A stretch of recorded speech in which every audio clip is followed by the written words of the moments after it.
Hey guys, Victor here, coming at you with another deck profile, and for today's video we're going to be doing an updated Lightsworn list. Now when I was building this list, I pretty much decided that I was going to omit the Horus engine and Bystial Baldrake entirely just because I wanted to make it a little bit more budget friendly, I guess. But don't let budget confuse you with like bad, because like the deck can still pretty much do everything that it did before. It's just going to be doing it a little bit less consistently. So with that in mind, let's jump right into it. As always, we're going to be starting off with the monster lineup first, and the first card we're going to be talking about is Weiss, Lightsworn Archfiend, which basically just allows us to bridge all the engines that we play together almost seamlessly, right? So its effects are obviously really good. It takes your bricks that are in your hand, like your Wulf and your Felis, puts them on top of the deck to special summon itself, and then you get to mill 2 cards, including the card you just put on top. So right off the bat, you have a potential level 8 synchro, a link 2 monster, and a rank 4 exceed, whatever. And then, when this card is sent from the deck to the graveyard, you're able to reborn any Lightsworn monster in your graveyard except for itself. So it's just like another extender that allows us to go full combo. But it doesn't stop there, because this card also happens to be a Light Fiend monster. And even though we're not playing the Horus monsters or the Bystial Baldrake, we are still going to be playing a Fiendsmith engine.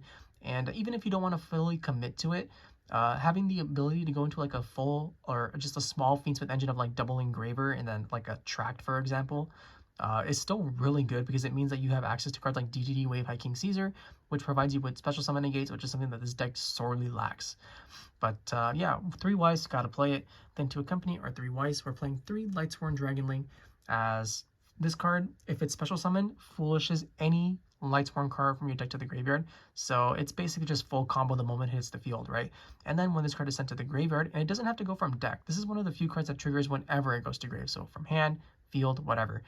You're able to search your deck for any dragon monster with 3k attack, 2600 defense. So that means you get to either add Judgment Dragon or Punishment Dragon, basically. But yeah, if this card hits the field and resolves, the game is basically wrapped up at that point.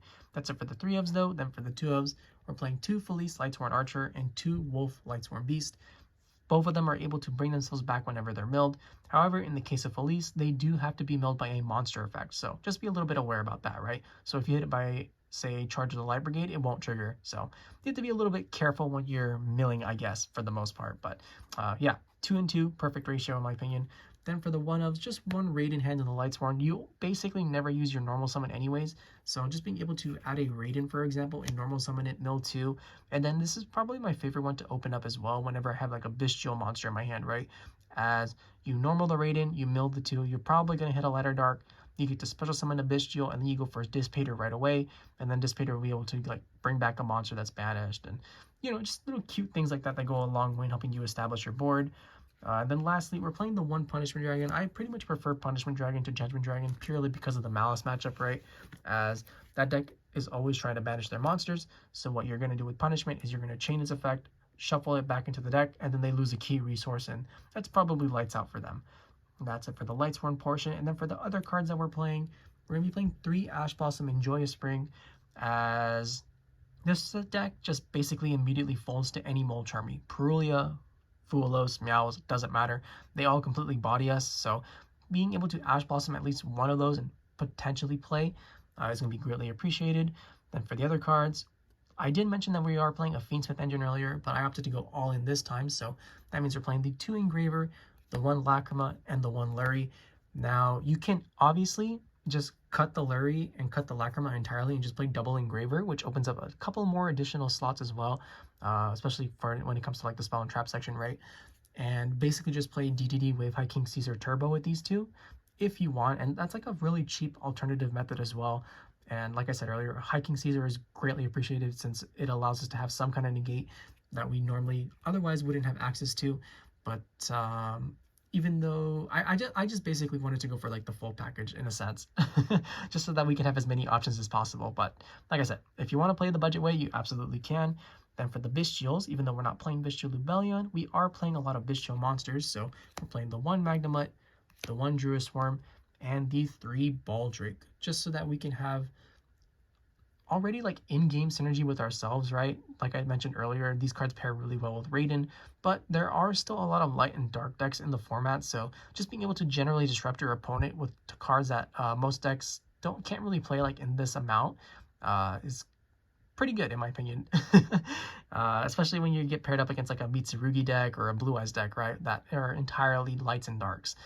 But yeah, that's perfectly fine. I don't think you need to play Saronir just because we're not milling Bystial Lubellions, obviously, unless you're playing like one random copy. But this is more than enough to get the job done. Then for the shufflers, we're playing one Keldo and one Mudora. They're both limited, but I feel like they're still pretty solid, especially because they allow you to recycle resources, and it is very easy to deck out in a deck like this. But you're not always going to be put in that situation, so if you're not going to be decking out, that means you have pretty much full and complete control over your opponent's graveyard, which is really important in the modern game of Yu-Gi-Oh! And then for other one-ofs, we're playing one Performage Trick Clown because the moment it hits the grave, it comes back and provides you with a free level 4 body. Blackwing Zephyros the Elite to be able to bounce back face-up cards you control to summon itself out.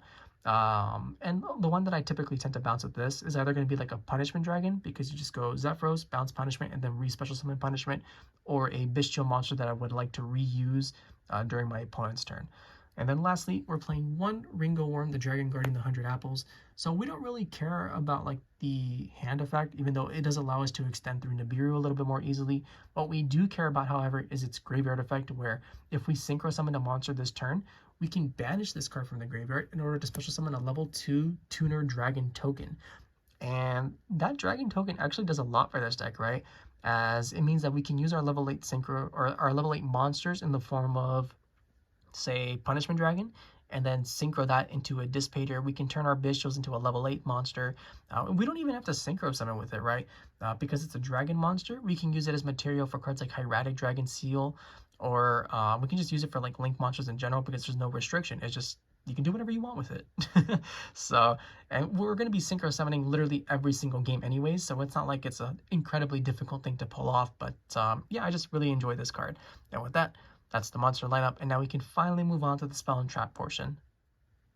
Kicking off the spell and trap lineup, we're of course going to be playing 3 charges of Light Brigade. You know, you mill 3 for cost, and then you're able to search your deck for any Lightsworn monster of your choosing. Really straightforward stuff. Then for the only other 3 that we're playing in the deck, it's going to be 3 Forbidden Droplet.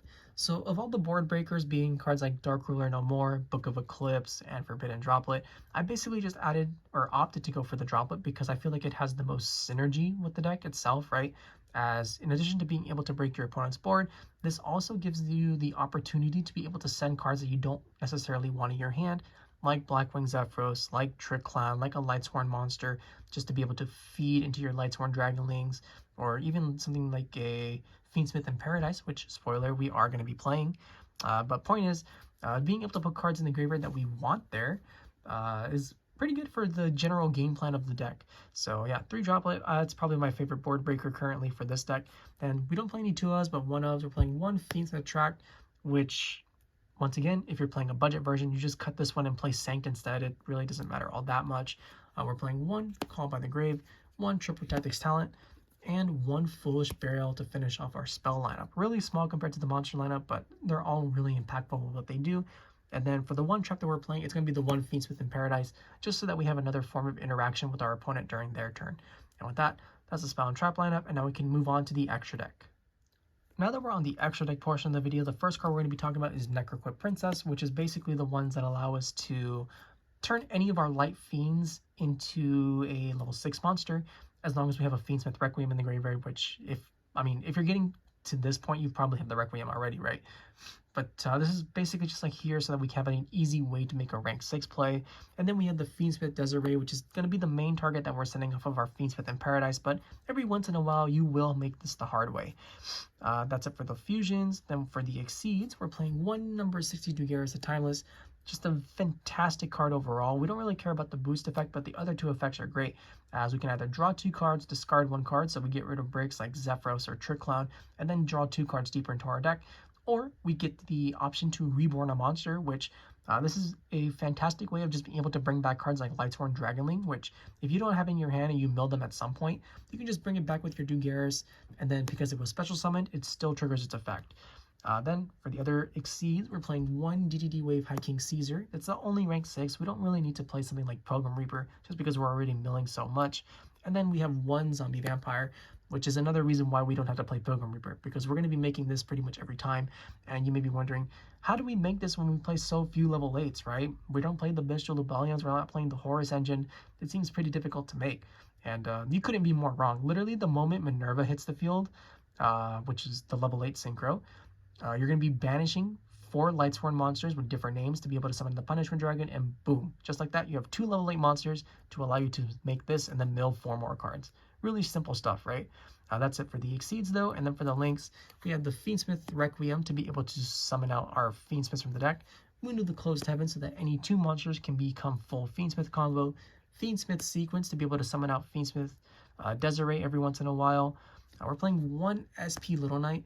Now, because of cards like the Zombie Vampire, we are going to be milling things from our opponent's deck eventually. So even if you're making this on turn 1, there's still going to be something from your opponent's deck that you can banish.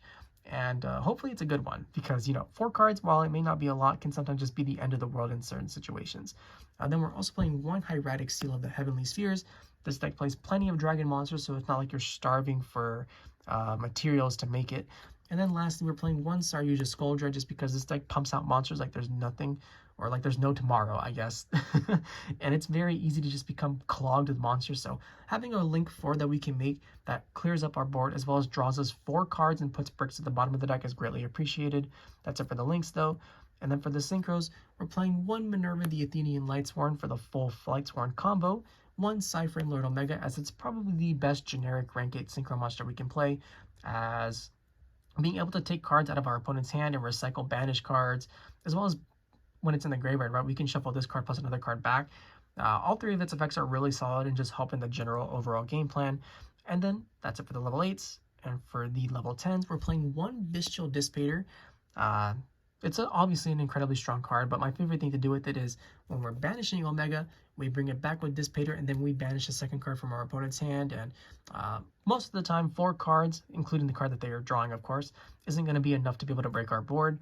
And then for the final monster, we're not playing Chaos Angel, and in the spirit of keeping it as budget as possible, I guess, we're playing 1 Chengying. You know, I always say that you can replace Chaos Angel with Chengying, but I've never actually done it until now.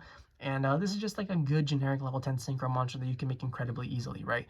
And its effects are honestly pretty solid, especially because it's going to be gaining a lot of boost because we banish a lot of cards off of our Minerva, Ringowurm, Bystial monsters, whatever.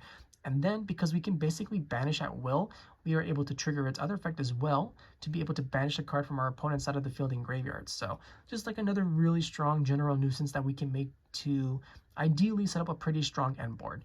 And with that, that's the Lightsworn deck. I hope you guys enjoyed it. If you did, please feel free to like, comment, subscribe, and I'll catch you guys next time. See ya!